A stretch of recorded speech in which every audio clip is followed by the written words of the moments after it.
জিনেরা কেন মানুষের বাসায় চুরি করে থাকে? জিন হলো আল্লাহর সৃষ্টি করা অদৃশ্য জীব। তারা আগুন থেকে সৃষ্ট, আর মানুষ মাটি থেকে সৃষ্ট। কোরআনে জিনদের কথা বিস্তারিতভাবে বর্ণিত হয়েছে। আল্লাহ তাদেরকে বিভিন্ন ক্ষমতা দিয়েছেন, যেমন আকাশে উঠতে পারা, মানুষের চেহারা ধারণ করা ইত্যাদি। জিনেরাও মানুষের মতোই বিভিন্ন স্বভাবের হতে পারে। তাদের মধ্যে মুমিন ও কাফির, ভালো ও খারাপ সবই আছে। যারা ইসলাম গ্রহণ করেছে তারা আল্লাহর ইবাদত করে, আর যারা কাফির তারা মানুষকে বিভিন্নভাবে ক্ষতি করতে পারে। জিনরা মানুষের মতোই জীবন মৃত্যু বরণ করে। আমাদের উচিত জিনদের ব্যাপারে সতর্ক থাকা এবং আল্লাহর নির্দেশিত পথে চলা। নিয়মিত নামাজ পড়া, কোরআন তিলাওয়াত করা, দোয়া করা এবং সৎ কর্ম করা আমাদেরকে জিনের শয়তানি কাজ থেকে রক্ষা করবে। মনে রাখতে হবে, জিন সম্পর্কে অন্ধবিশ্বাস করাও ঠিক নয়। আমাদেরকে ইসলামের শিক্ষা অনুযায়ী জিনদের বিষয়ে জানতে হবে এবং আল্লাহর উপর ভরসা রাখতে হবে। কোরআনে বলা হয়েছে, নিশ্চয়ই আল্লাহ জিন ও মানব জাতিকে সৃষ্টি করেছেন একমাত্র তারই ইবাদতের জন্য।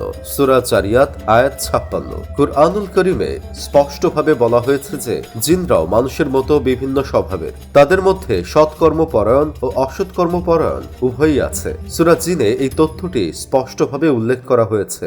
আশ্চর্যজনক হলেও সত্য যে জিনরা মানুষের বাসা থেকে চুরি পর্যন্ত করে থাকে। হাদিস শরীফে আবু হুরায়রা রাদিয়াল্লাহু তাআলা আনহু এর একটি উদাহরণ রয়েছে, যেখানে তিনি জাকাতের খাদ্যদ্রব্য পাহারা দিচ্ছিলেন এবং শয়তান সেখান থেকে চুরি করে নিয়েছিল। কিন্তু কেন জিনরা এমন কাজ করে? এই প্রশ্নের উত্তর খুঁজতে গেলে আমাদের জিনদের স্বভাব, তাদের মধ্যে বিদ্যমান বিভিন্ন ধরনের শক্তি এবং তাদের মানুষের সাথে সম্পর্কের বিষয়গুলো বিবেচনা করতে হবে। মূলত জিনরা চুরি করে না, তাদের দিয়ে চুরি করানো হয়। কালো জাদু চর্চাকারীরা তাদের অসাধু উদ্দেশ্যে জিনদেরকে ব্যবহার করে। ইমাম ইবনে তাইমিয়াহের আল ফুরকান বাইনাল হাক্কি আল বাতিলে উল্লেখ আছে, জিন শয়তানরা অনিষ্ট সাধন ও ফিতনা সৃষ্টিতে আনন্দ পায়, যদিও এতে তাদের কোনো লাভ হয় না। অন্যের ক্ষতি করার জন্য অনেকে কালো জাদুর আশ্রয় নেয়। এতে জাদুগ্রস্ত ব্যক্তির শারীরিক মানসিক ক্ষতির পাশাপাশি আর্থিক ক্ষতিও হয়। জাদুগুরুর নির্দেশে জিনরা জাদুগ্রস্ত ব্যক্তির বাড়ি থেকে জিনিসপত্র চুরি করে। এভাবে তারা মানুষের মধ্যে বিভ্রান্তি